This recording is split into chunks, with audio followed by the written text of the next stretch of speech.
Good morning and welcome to the Hexham debate on the housing crisis. I'm Penny Grennan and I'm the chair, and sitting next to me is Pete from Hexham TV, who is doing the technical stuff and is recording this live. So welcome to everybody who is here now and those of you who are watching it later. As we all know, there is a housing crisis, and it's with the cost of living crisis and a lack of investment. This has got to a critical point, and people are living in unaffordable substandard housing, and homeless numbers are increasing. So we're very pleased today to introduce and invite Chris Beales to talk about this very issue. And he's going to do his own introduction, which I always think is a good idea. So welcome to Chris, welcome to all of you. Could you please post your questions in the chat? And Chris is going to talk for about half an hour, and then we will answer the questions and have a discussion. Thank you very much. Over to Chris. Thank you, Chris. Well, thank you very much, and thank you for this opportunity.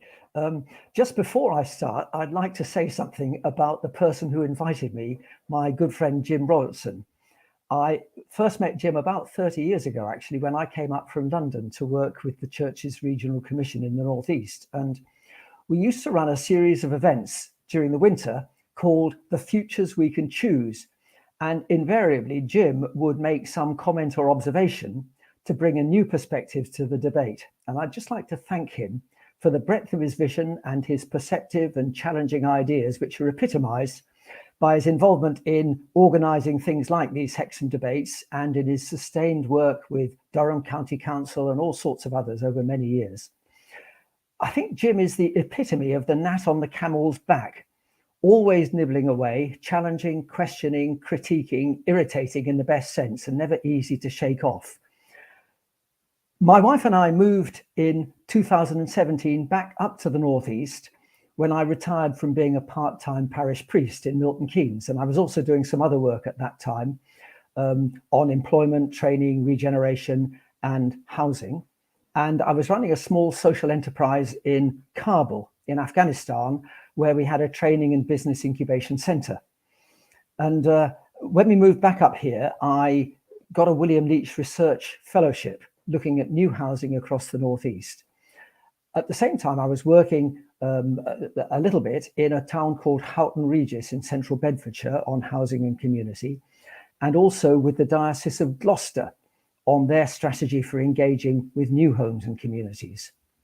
And then in 2019, I joined something called the Archbishop's Commission on Housing, Church and Community. And I'm now part of the small team which is following up the Commission's report called Coming Home, which was launched in February 21. My role on the Commission, and actually in the team in particular, has been to work with dioceses and national church institutions like the Church Commissioners. But I also work with government and Homes England and the Local Government Association and developers and housing associations and all sorts of national bodies like the Royal Town Planning Institute and the Town and Country Planning Association and so on. Last November, we held a conference at Church House in Westminster where we launched the Church Housing Foundation. And this is a new body pulling together and underpinning the various strands of work which we've been developing and which I'll describe. The website is churchhousingfoundation.org, so you can't forget that. At that conference, the Bishop of Chelmsford, Gully Francis Tehani, who's also the Bishop for Housing, gave a keynote address entitled Distinctive and Disruptive. And she referred to the tragic death of 2-year-old Awab Ishak from a breathing condition caused by prolonged exposure to toxic mold in a house rented from Rochdale Borough-wide Housing. You'll remember that awful situation. And she also referred to the Grenfell Tower fire in West London, which at last has been recognised by the Secretary of State responsible for housing, Michael Gove, as having been caused, at least in part, due to the inadequacy of government regulation and the poor enforcement of building standards. And Bishop Gully went on to say, I hardly need to tell you that the housing crisis has many facets. As well as the poor physical state of millions of homes, rents are exorbitant, tenancies are insecure, there's a desperate shortage of affordable housing for key workers, 40,000 asylum seekers are stuck in hotels, and so on. And underlying that is a failing social contract for housing.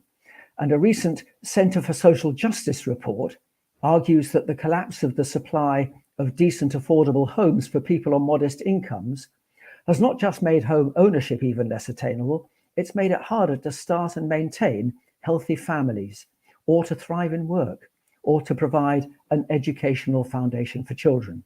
And that's why, she said, it's time for the church to step up and get serious about transforming Britain's housing system. She then went on to speak about 3 distinctives which the Church of England, always working in partnership with others, can bring to the crisis. First, the Church still has a degree of moral authority on social issues, and we're called to stand up for the marginalised and voiceless, to challenge injustice in the housing system, to speak truth to power, and to work for change, while at the same time caring for people who are lonely, lost, homeless, and hurting. Secondly, we have a nationwide network of engaged volunteers. And thirdly, we have substantial land and property assets, around 200,000 acres across England, half of which, or about half of which, are owned by the church commissioners. These 3 distinctives underpin the new Church Housing Foundation. I'll come back to that shortly. And Bishop Gully set out 3 ways to disrupt the system. First, by focusing on the long-term rental market in social and private rented housing, because people need stable, safe homes that where they aren't at risk of being stuck in badly maintained homes or afraid of being evicted. Second, by building community at the same time as building houses. And thirdly, by enabling local people to do something about the housing crisis, because we can start with what we already have. And if you think of the church, we've got a whole range of skills, networks, church halls, car parks, underused vicarage with overlarge gardens. And so local parishes and community groups and local people can make a real difference, starting perhaps with small-scale housing projects and going on from there. I mentioned earlier partners, and we've got a growing number of rich relationships with all kinds of people and organizations, and I'll mention some shortly. So the Church Housing Foundation is a new organization set up to mobilize a grassroots network of people who've got knowledge and skills in housing and community. That could be people who are local community activists, people who are planners or surveyors or architects, or who have financial or accounting and other skills. Just people like you and I, volunteers and activists who can get involved in neighborhood planning or who can help to bring forward redevelopment projects.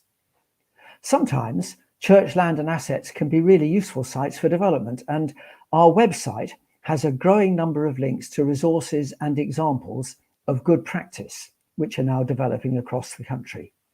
And I think a key part of our approach has to involve real listening and proper consultation. So we are growing keen on neighbourhood planning and neighbourhood development orders and community right to build orders, which give local people and communities real influence over what can be developed.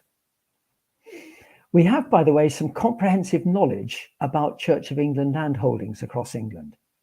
We've got a geospatial map which was created for us by Knight Frank, with every parish church and hall and vicarage and glebe land and other church land and buildings and assets on it. Knight Frank are international estate agents, and we've built this strong relationship with them. And when the Lambeth Conference was held last summer, there was a lot of report, you may remember, of the fraught debates about human sexuality. And Knight Frank got in touch to say, we are an equal opportunities organisation, as is the body that we belong to, the Royal Institute of Chartered Surveyors. And it could be a real issue for us to work with a church which appears to be so homophobic. Bishop Gully and I met twice with the senior partner and 2 colleagues from Knight Frank in the autumn, and we had a really constructive discussion, which is keeping the doors open, even though the church is, as always, moving like a mighty tortoise, as you may have seen from reports of last Wednesday's General Synod debate on living in love and faith. But the General Synod does have some good points. In July 21, it debated the Coming Home report, and it passed a motion stating that addressing the housing crisis is integral to the mission and ministry of the Church of England. The motion passed by 237 to 1, and the one was a rogue bishop who pressed the wrong voting button. The work to follow up and take forward Coming Home is funded by the Diocese of Gloucester on behalf of the wider church. And as I mentioned earlier, I've been working with the diocese for the past 4 years on their strategic approach to new housing. And I have to say, I'm deeply impressed by their commitment to social housing and their deployment of resources to enable this to happen, and their willingness to tithe their income to grow their community engagement and actually to support this national work. So the vision that we're working with is to become for housing and community, a bit like what the Church of England offers and provides through its schools. A high quality and much sought after education rooted in Christian vision and values, and actually providing a quarter of the nation's schools. And now, I'm pleased to say, open to children and young people of all faiths and none. So what if we, the church, could become known for the quality, accessibility and affordability of the homes that we're providing? I'll return to that in a moment to tell you about our current priorities, and these include setting up a National Church Housing Association with an emphasis on strong local presence, witness and service. And guess what? We believe that by engaging in housing, we can both serve God and do good through the provision of truly affordable homes or supported living accommodation or safe sanctuary space for travellers or accommodation for homeless people or homes for ex-prisoners. And we can generate income, not just to slightly slow down church decline, but to grow, develop and expand really practical and loving ministry and service. Talking about affordability, by the way, that's one of the key issues that the Bishop for Housing is raising in the House of Lords, strongly supported by the Nationwide Foundation and others, and resourced by her advisor for housing community, who joined us in early 2022, having been director of the Jubilee Centre in Cambridge. Initially, for the first 6 months, he worked pro bono, half-time, for the Bishop, and he's more than proved his value and is now being paid, I'm pleased to say. And he also works part-time for a local charity in Cambridge called Hope into Action, serving homeless people. Coming Home set out some fundamental core values to describe what the good in housing should look like: sustainable, safe, stable, sociable, and satisfying. And Bill Braviner, till recently a vicar in Durham Diocese and now the Archdeacon of Halifax, has said that another S should be added, which is suitable, suitable for people with disabilities. And there's an extra S which we believe particularly applies to the church, which is sacrificial. This whole vision is based on stewarding differently the resources that God has entrusted to the church. Stewardship which is values driven, focusing on those who are vulnerable, taking real sustainability very seriously and adopting a long-term view. So we must leverage our assets, resources and relationships responsibly for the benefit of the poorest in society, because in doing so, in serving them, we believe that we serve Christ. Oh, and by the way, we're challenging head on, I'm pleased to say, the spectre of best value, which too many lawyers interpret narrowly to mean a church or a charity must obtain the most money for the sale of land or property or the income generated from it, regardless of the impact on a local community or on its own reputation. And with regard to what's called glebe land, that's land owned by dioceses, there's legislative work now going on within the Church of England to address the current limitations which are placed on the income which is derived from it. At present, that has to be used for paying for the clergy, and we want to broaden that definition. So as we go around the country, so many Anglican dioceses say they just haven't got the capacity to do more. Therefore, we're proposing and implementing a shared land management and development service alongside the church commissioners and the Archbishop's Council. because together we have the skills and the expertise, all those good gifts we believe God has given us to transform the housing crisis, and always working in partnership with others. But we'll also grow national capacity to be able to work with and support local initiatives. And this is where that geospatial map of all Church of England land and buildings is so important.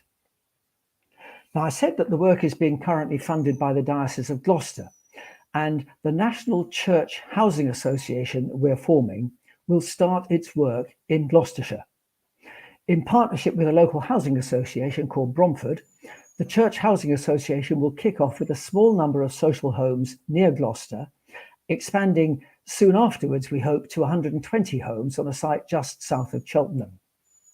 And we're also working with the Diocese of Birmingham, who have several sites for development, and we'll have other areas in the country where we'll be working, I hope, very quickly soon afterwards. The plan is to be registered by the autumn, and the assistance that we're receiving, the consultants who are advising us, are actually based here in the Northeast.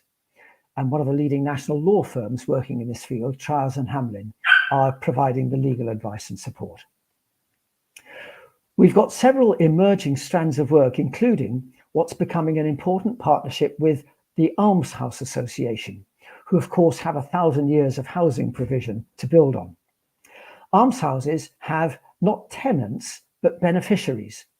And beneficiaries can be particular groups of people, elderly people, people with autism and learning disabilities, key workers, refugees, to name but a few. And we're currently exploring the idea of having a small number of local almshouses in villages and locations across the country, working with the Almshouse Association and the Department for Levelling Up Housing and Communities, and Knight Frank and Travis Perkins, who have a new software system they've designed called Whole House for designing and costing homes. You can look them up on the website. We've got positive relationships with all sorts of other groups, including cooperative and community-led housing networks and community land trusts, and a growing number of housing associations, and a number of small builders and some larger ones, including Barratt's. Barratt Group have offered dioceses free advice and assistance anywhere in the country in evaluating the suitability of particular sites for development, or in planning or surveying or costing projects or whatever.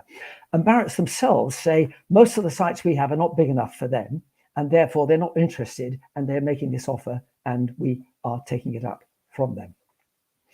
We've got a number of local initiatives, and just to give you a few examples, Big Society Capital funded some research last year to identify some church sites for development in the Northeast. And a couple that are particularly being focused on at the moment are Penshaw in Sunderland and Shieldfield in Newcastle. We're working on a scheme, a big scheme in Newham in East London for 300 homes and 3 new church and community facilities in that borough. And in Derby, in Brighton, in Gloucester and elsewhere, it's move-on accommodation for homeless people and people with addictions. Back to Durham Diocese, there was a debate last May on the plight of the Gypsy Roma traveller community and its need for safe sanctuary space. And in Chichester and Oxford Diocese, people are now getting actively involved with the traveller community, the most marginalised and maligned of groups in the country. In Hastings, a group of older single women are looking to develop community housing on a former church site, St Leonard's. In Gloucester, there's a small factory just outside the city where homes are being built by a team which includes some prisoners on day release, using modern methods of construction, NMC.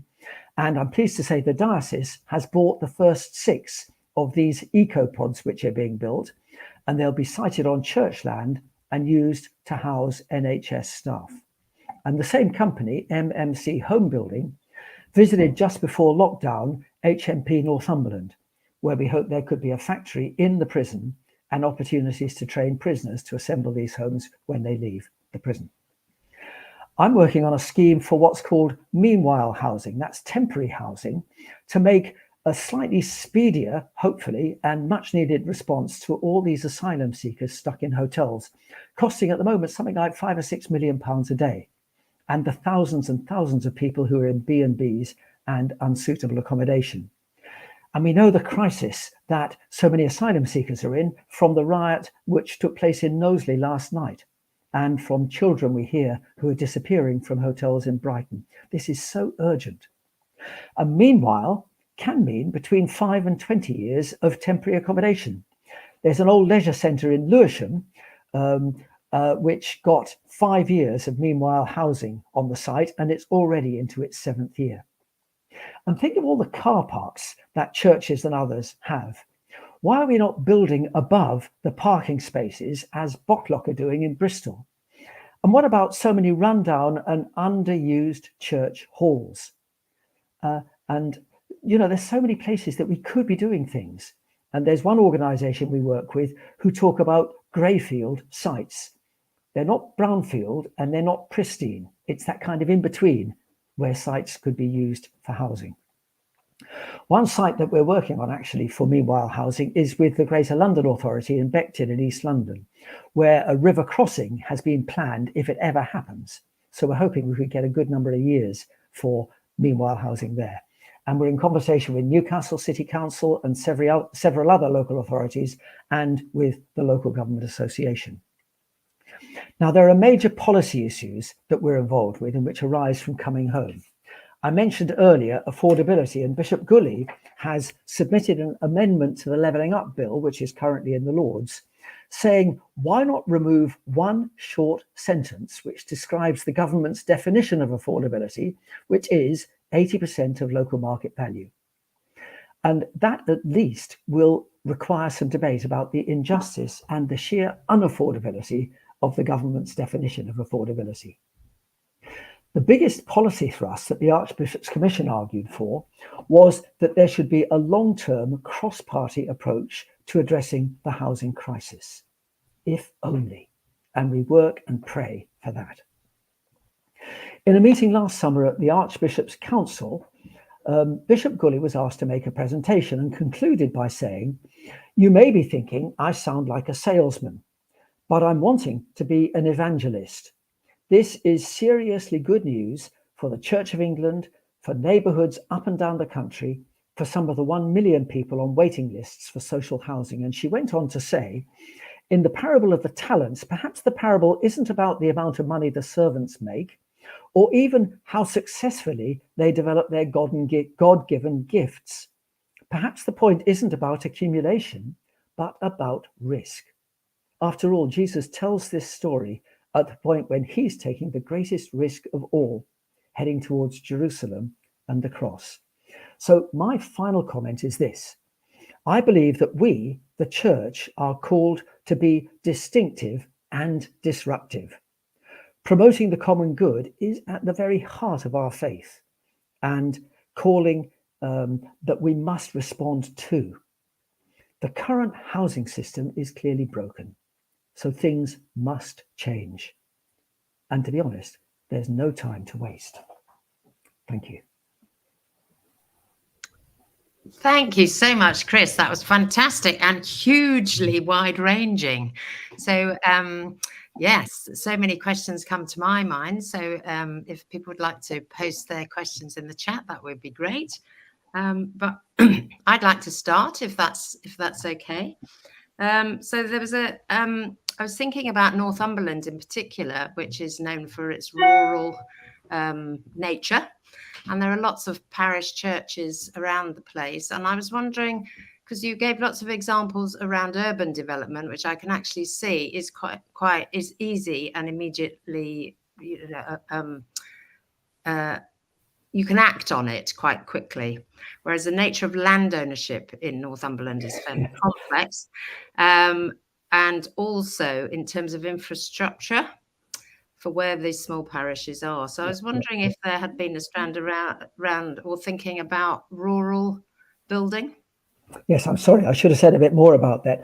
There has been actually, and we have some good relationships with rural housing enablers, in particular one in North Yorkshire, where the Dean of Ripon has a group and the Rural Housing Enabler Network is involved with them. So quite interestingly, I mean, I don't know Northumberland quite so well on this, but North Yorkshire I did a little look at our Knight Frank geospatial map, and it was staggering, the number of small churches in rural areas across that county.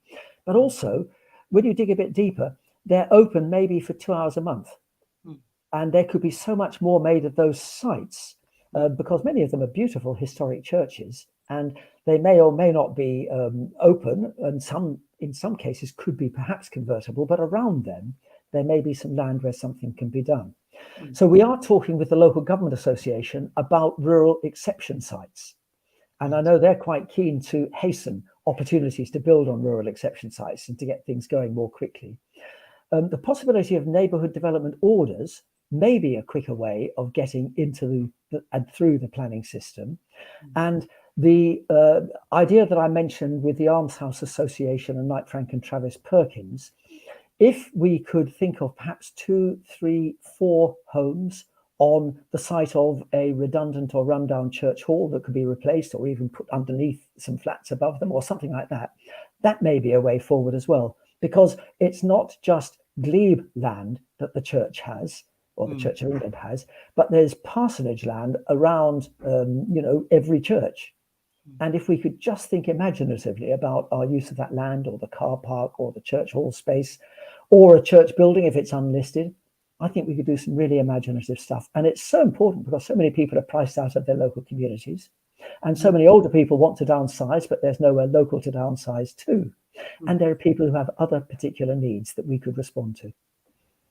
Great, thank you very much. Another thing that I'd like to ask you is about the existing church properties that are rented out, particularly in Westminster and various parts of the city. Was that discussed in terms of either upgrading or looking at what the rental rates are, or occupation, or retrofitting? Have they come into your purview in this piece of research? Well, retrofitting is certainly a part of the conversation, and one of the leading people on retrofitting actually lives in Whitley Bay and is based in the northeast, a chap called Tom Jarman, who has been very influential, I have to say, in my own thinking, both about what might be possible in terms of retrofitting and how you can actually do it in, if you like, a really structured and strategic way, and not just in sort of one-off, which at the moment perhaps is happening. We've had conversations with the Church of England's Pensions Board, for example, about this. And it was the chap who runs the Church of England Pensions Board who said, we have a real problem with the shortage of engineers around who can install heat pumps. And I have a friend, I've done a lot of work with a construction company based in Newham, and they are now training people on the installation and maintenance of heat pumps, because actually that's the next big step forward if we're serious about net zero carbon targets and retrofit and so on. But we have, the Church of England has something like 3,000 pension board houses, and I think probably over 10,000 vicarages and church-owned homes across England. So it's a very major contribution that we should be making towards this. And in Westminster, I haven't got enough detail about that, but what we have the constant problem of best value, because we're charities. We hide behind it sometimes. Our legal people tell us to hide behind it, and so we can't do what's right. But I have to say, in the Diocese of Gloucester and 1 or 2 other places, they do what's right, and the lawyers support that, and the Charity Commission hasn't complained or objected to it, and so it is possible. I think that there is also, I can't quite remember the term, but I think it's called, you can pitch what is the customary understanding of best value, which is actually get as much money as you possibly can against community value. So which of course is a nice slippery concept. So if you can get a good lawyer to argue that, yes, then that opens the door, doesn't it? Absolutely. And one of the things that we've been encouraging dioceses to do is to simplify, if they haven't already done so, the objects for which their central board, their Diocese Board of Finance exists and is registered. And if the objects actually say that it's for something like the mission and ministry of the church, or the promotion of religion, or whatever it may be, that includes serving and responding to the needs of those who we are called to serve. And therefore, actually, it gives a bit more flexibility if we tie it back to our objectives. Right, that's very good. Have we got any questions, Not Pete? yet. No. Okay, we haven't got any questions yet. So if nobody's asking any questions, I shall carry on, if that's all right, Chris. Yeah, I mean, I'm truly impressed by the scope of what you're trying to do, and also the partnerships, because that's the key thing, isn't it? Because it's Absolutely. such a complex area, housing, and there are so many people who have different needs.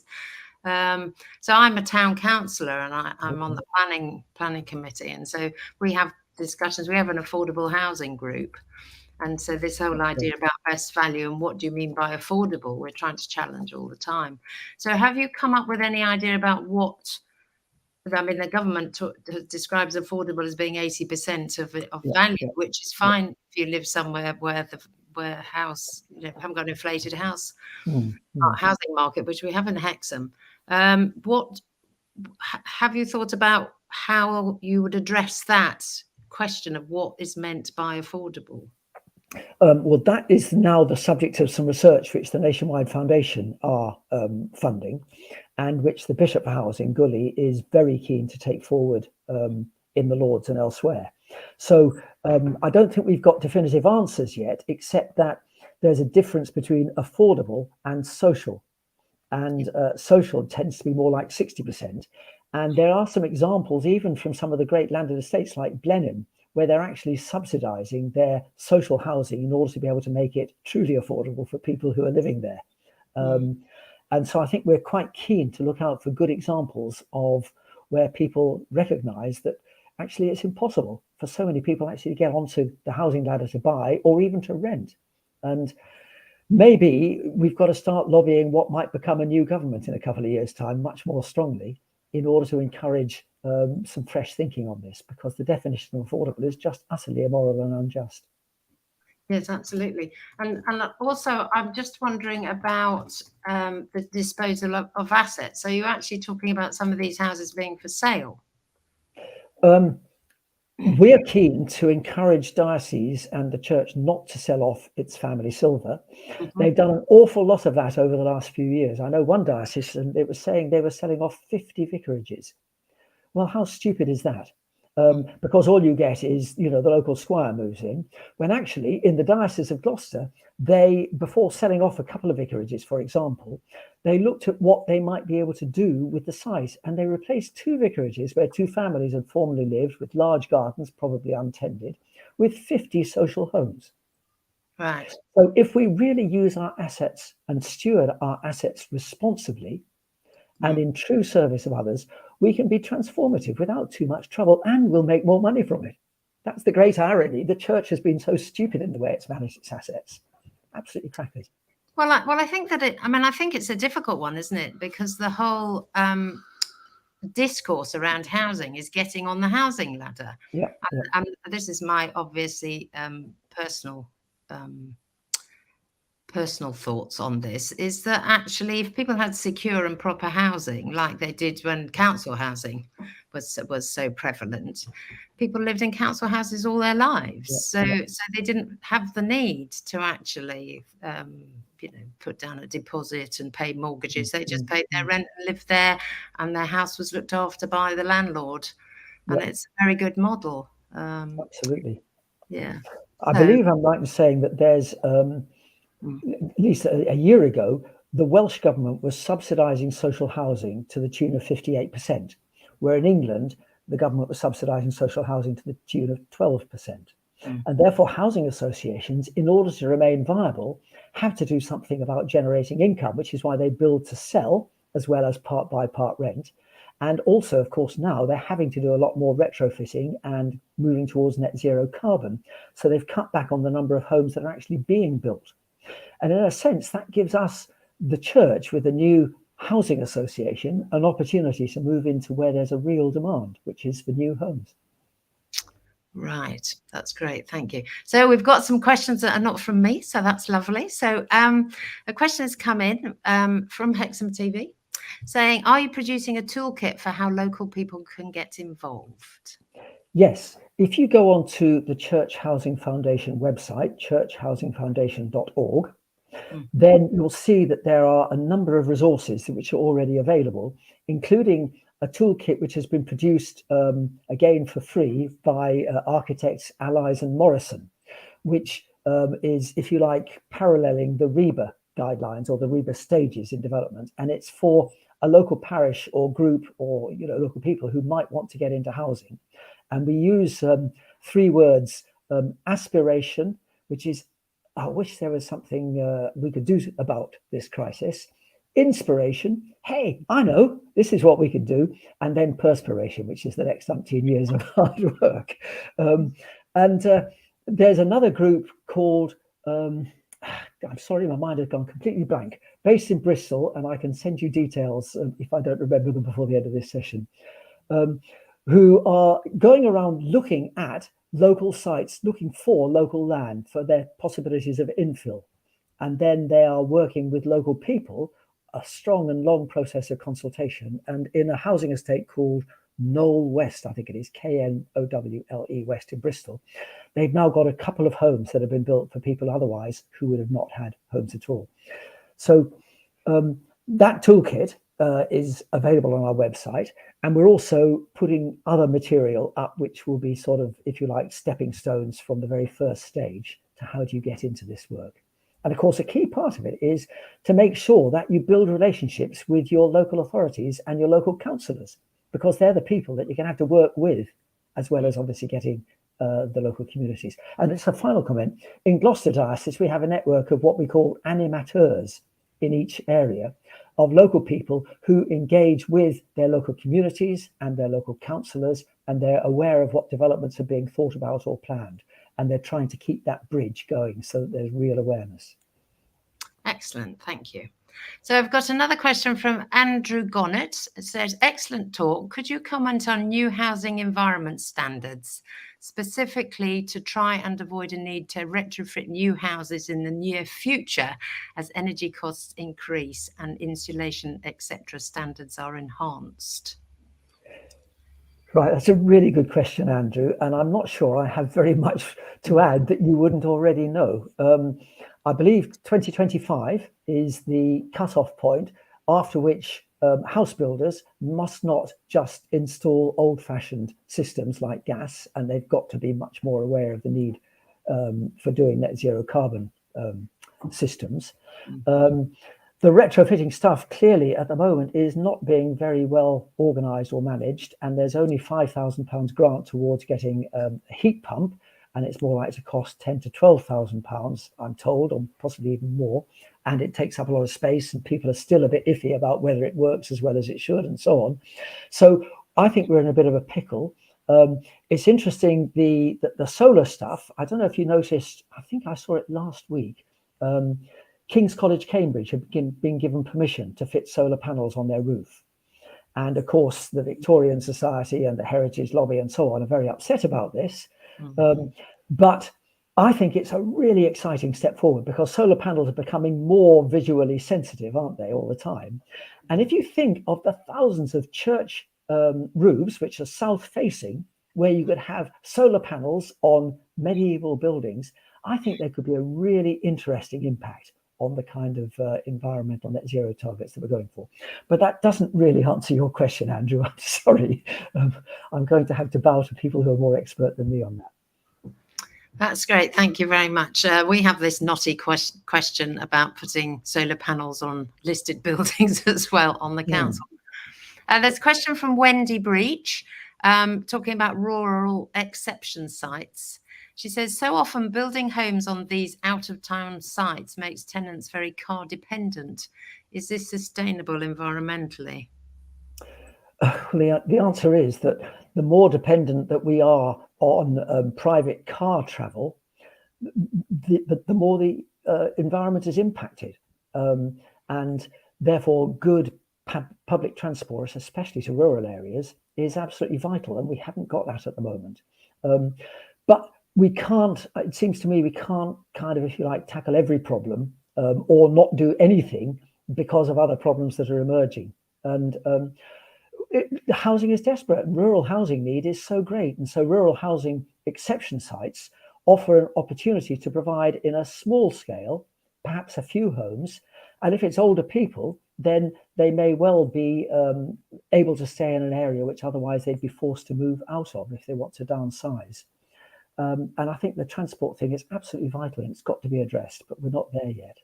And it's not a field I'm terribly knowledgeable about, except I do know there's some exciting schemes around which may take things forward, whether it's electric cars or hydrogen-powered cars or whatever it may be, but good public transport.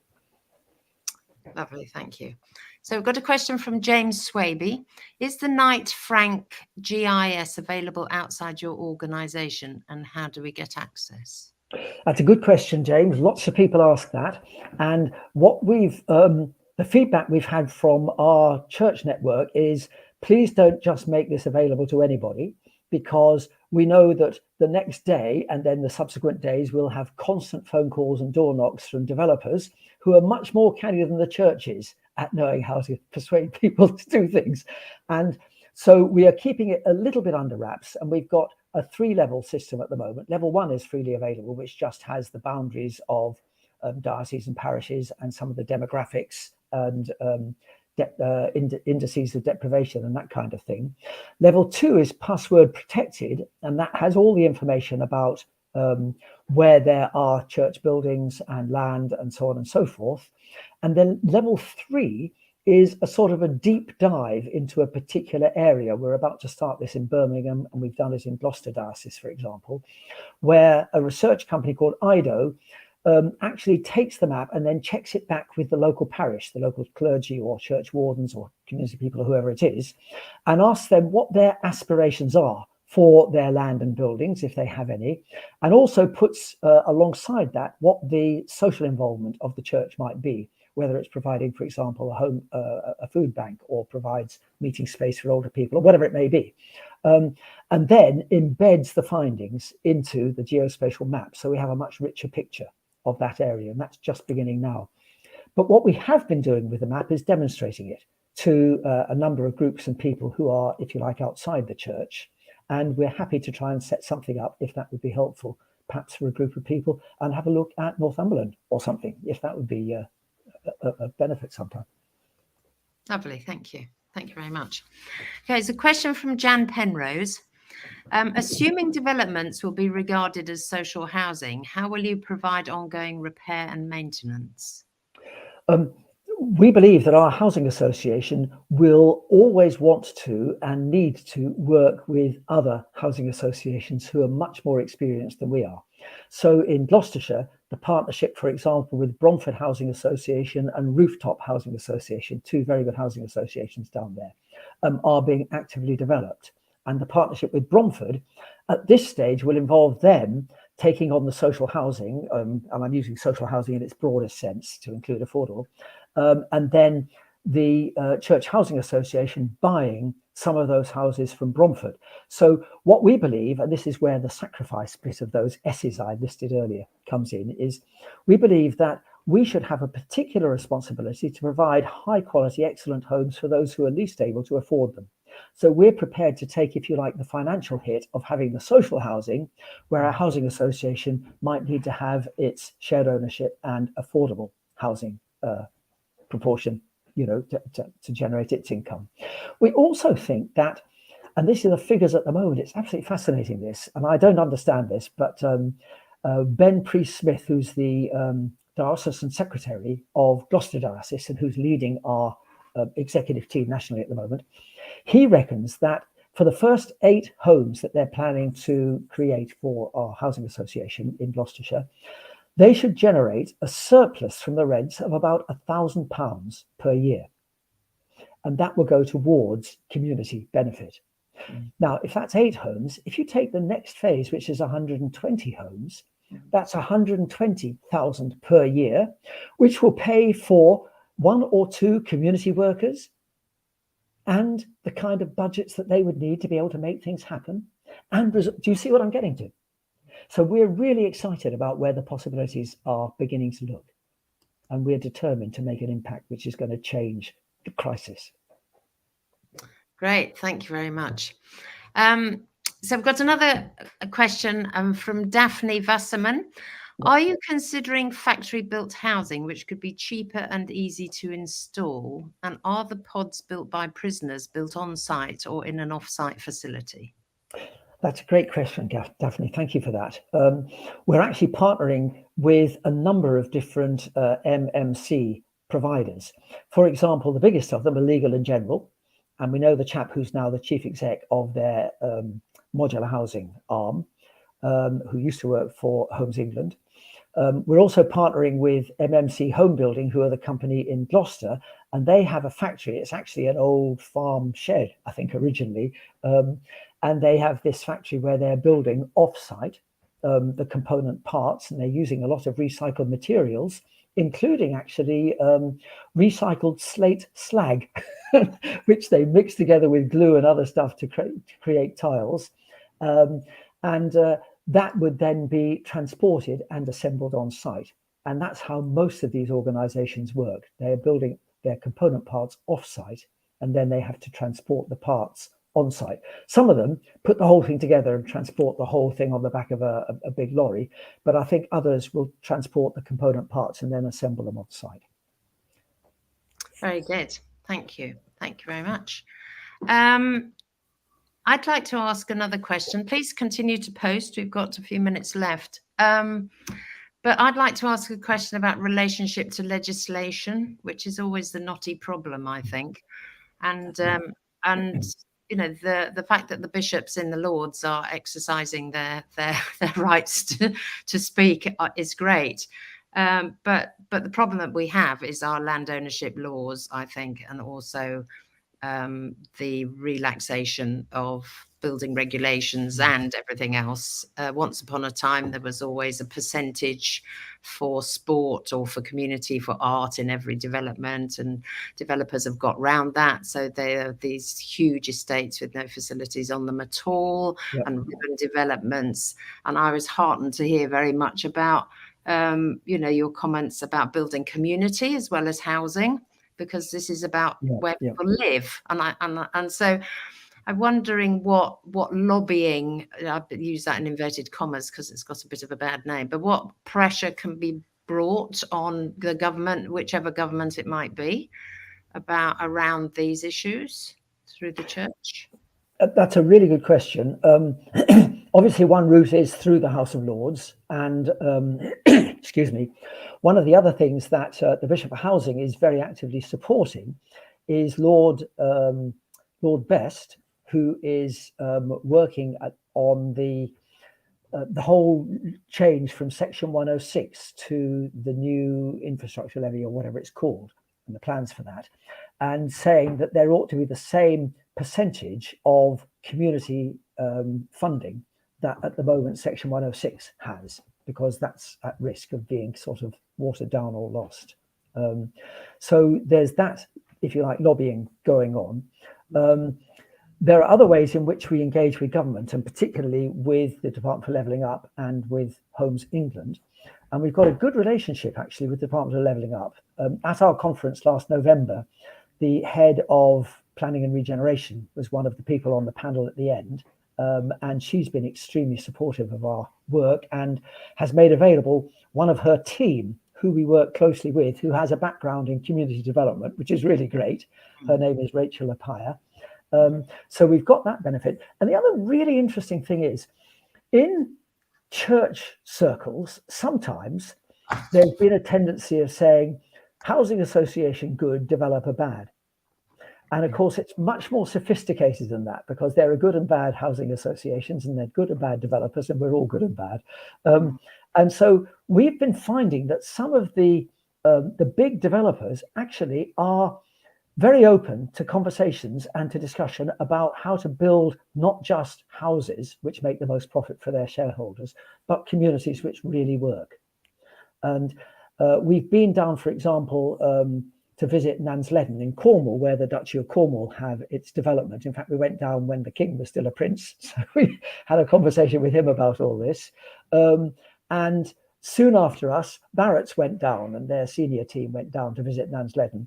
And the difference between, for example, the Great Park development in Newcastle, which is a sort of a spinal route with lots of bits off, and Nansleden, which is sort of a number of Olympic circles which overlap, so that nowhere is more than a quarter of a mile's walk from a centre, shops and community facilities. And it's all within one big sort of overarching circle. It's really interesting. And I think there's a push towards trying to create and design communities which really work for people rather than just which really work for builders and shareholders. Good. Yes, that's very, very encouraging. Thank you. So Wendy's got another question. Wendy Breach, this is, do you have the Community Land Trust Network as one of your partners? They have huge expertise in how to create genuinely affordable housing in perpetuity, but unlike the C of E, don't have the land assets.